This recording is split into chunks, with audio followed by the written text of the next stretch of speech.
So hello everyone, good morning. আমার একটা নতুন ব্লগে তোমাদের আবারও ওয়েলকাম। আর তোমরা তো আগের ব্লগে দেখেইছো আমরা চলে এসেছি কিন্তু দিল্লিতে, আর এখন আমরা নেমেও গেছি। তো আজকের পার্টটা এখান থেকেই শুরু হচ্ছে। আর এই যে আমরা নেমে বসেছিলাম, আমি কিছু একটা বলছিলাম, তবে দেখলাম সাউন্ডটা শোনা যাচ্ছে না, তো আমি ভয়েস ওভার করে দিচ্ছি। তো আমরা নেমে এখান থেকে চলে যাচ্ছি সোজা কিন্তু মেট্রোর দিকে।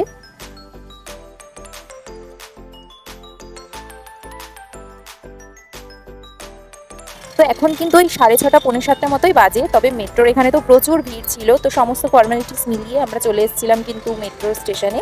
আর তোমাদের সঙ্গেও শেয়ার করে দিচ্ছি দিল্লির মেট্রোটা ঠিক কেমন। তো আমরা এখান থেকে 3বার মেট্রো পাল্টে কিন্তু যাব বাহাদুরগড়।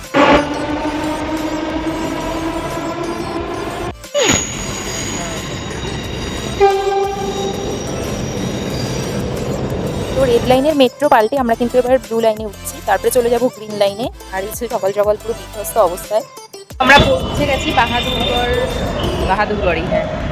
আর এখান থেকে মেশো আমাদেরকে নিতে এসেছে।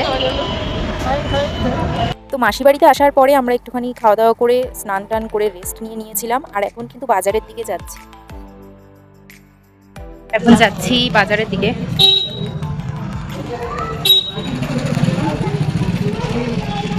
তো এটা হচ্ছে এখানকার কিন্তু লোকাল মার্কেট, যেটা স্যাটারডে করেই বসে। তো আমি, মা আর 2 বৌদি মিলেই চলে এসেছিলাম। আর এখানে এসে একটু টুকটাক কিছু খেয়ে নিলাম।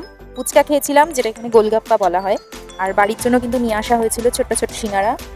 लड्डू कर दो लड्डू लड्डू समोसा खाएगी लड्डू खाएगी नहीं खाएगी समोसा मना कर दिया। রাতে তো আমরা আর কিছু করিনি, খাওয়া দাওয়া করে এসে ঘুমিয়েই পড়েছিলাম। আর এই দেখো, এই হচ্ছে পুচকু, যে হচ্ছে কিন্তু আমার মাসির ছেলের ছেলে, মানে আমার ছোট দাদার ছেলে হয়। তো চলো, গুড নাইট, দেখা হবে সকালে।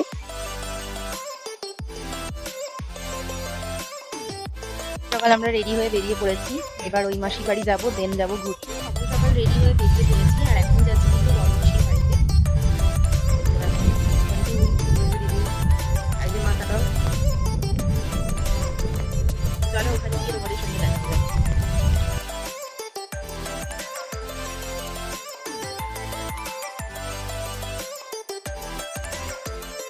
আমরা কিন্তু বেরিয়ে পড়েছি ওই মাসি বাড়ি যাওয়ার উদ্দেশ্যে। আর যাওয়ার পথে একটা মিষ্টি দোকানেও দাঁড়িয়ে পড়লাম, নিয়ে নিলাম কিন্তু মিষ্টি আর সঙ্গে চকলেটও।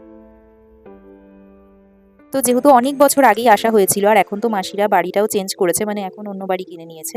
তো সেই বাড়িতেই নিয়ে আসলো দাদা। আর এই দেখো, বাড়িটাও তোমাদেরকে দেখিয়ে নিচ্ছি।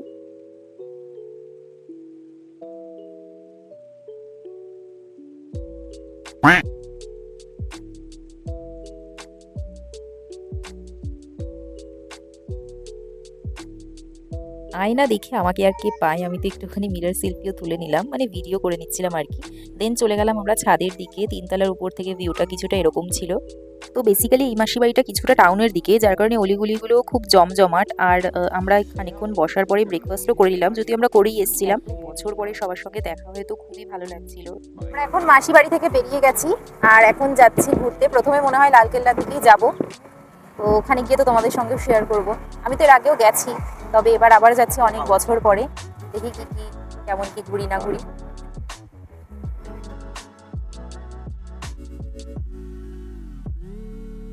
তো আমরা আমাদের প্রথম স্পটে চলে এসেছি, যেটা হচ্ছে লালকেল্লা। তো তোমাদেরকে আমি দেখাচ্ছি। রাতে আসলে বেশি ভালো লাইটিংটা দেখতে পেতাম, তবে কিছু উপায় নেই, কারণ এদিকটা থেকে চলে গেলে আবার এদিকে আস্তে আস্তে যদি বন্ধ হয়ে যায়, ওই কারণে।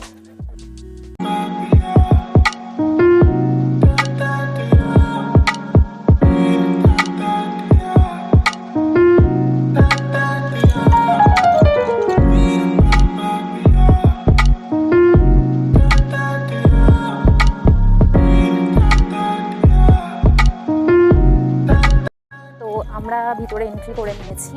আর এখানকার যে ফেয়ারটা আমি বলে দিচ্ছি, সেটা হচ্ছে একটা আছে 50, আরেকটা 80 হচ্ছে ইনক্লুডিং মিউজিয়াম, আর 50 হচ্ছে উইদাউট মিউজিয়াম। তো আমার মনে হয় টাইম থাকলে তোমরা 80 ফেয়ারটা কাটতে পারো, যেটার মধ্যে মিউজিয়ামটা রাখা যাবে। আর না হলে 50টাই না, কারণ অনেকটা টাইম লেগে যাবে ঘুরতে, এইটুকুই। তো দেখো, যেটা তোমাদের সুবিধা হবে সেই বুঝে টিকিট কাটতে ভালো। আর আজ তো ছিল মা ও বাবার অ্যানিভার্সারি, আর দেখো কোইন্সিডেন্টলি দুজনের জামার কালারটাও সেম সেম হয়ে গেছে। তো আজকে যেহেতু সানডে, দেখো প্রচুর স্কুলের বাচ্চাদেরকেও নিয়ে আসা হয়েছে।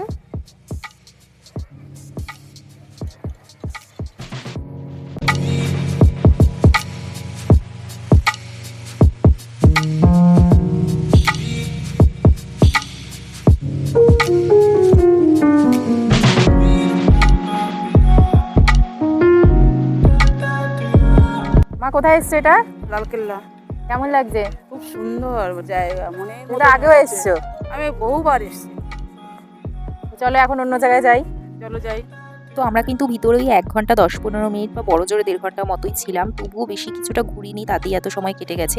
তো এখান থেকে বেরিয়ে পড়েছি, এবার যাব নেক্সট ডেস্টিনেশনে।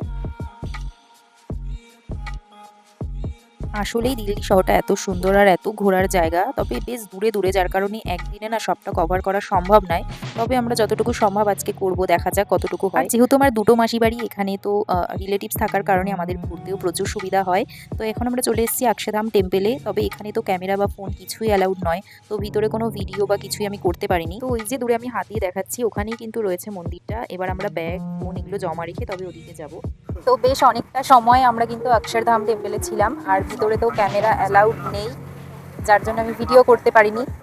দুপুরে লাঞ্চটা ওখানেই করেছি আমরা। তো এখন যাচ্ছি আই থিঙ্ক কুতুব মিনারের দিকে, যেহেতু অনেক তাড়াতাড়ি ওটা বন্ধ হয়ে যায়। আর দ্বারা মা তোমাদেরকে এটা দেখাচ্ছে, যেটা হচ্ছে আমরা অক্ষরধামের ওখানেই দই খেয়েছিলাম, তো মা এটা নিয়ে এসছে, মার এত পছন্দ হয়েছে। তো চলো যাওয়া যাক, দেখি আর কি কি কমপ্লিট করা যায় একদিনে।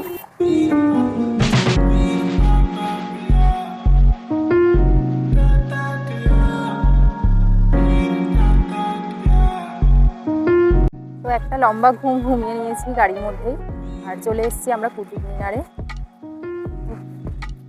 মন্টু, কেমন লাগছে তোমার দিল্লি?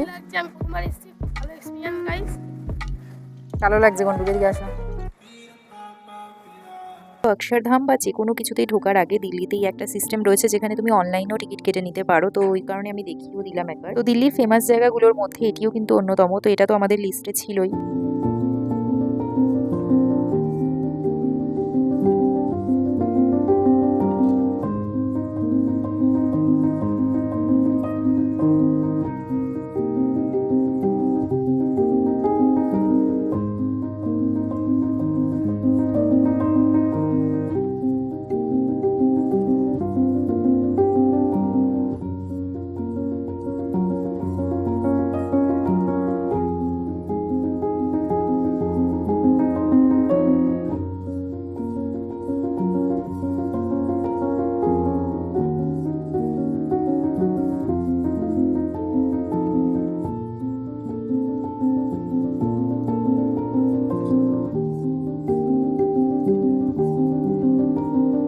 কুতুব মিনার আমরা তো ভালোভাবেই দেখলাম, এবার দেখি লোটাস টেম্পলটা দেখতে পাই কিনা, যেহেতু অলরেডি 5:30 বেজে গেছে, আর অনলাইনে তো টাইম দেখাচ্ছে 6টা অবধি খোলা। যদিও এর আগে দেখেছি, তবে আরেকবার দেখে নিতাম, আমার ভাইয়েরও প্রথমবার দেখা হতো। তো দেখা যাক পাই কিনা, আই হোপ সো যদি পেয়ে যাই, কারণ এটা এখনো খোলা, স্টিল খোলা রয়েছে। তবে দেখাচ্ছে কিন্তু অনলাইনে যে 5টা অবধি টাইম কুতুব মিনার, বাট এখনো তো খোলাই রয়েছে। তো দেখা যাক ওটাও যদি দেখা যায়, ভাগ্যে থাকে।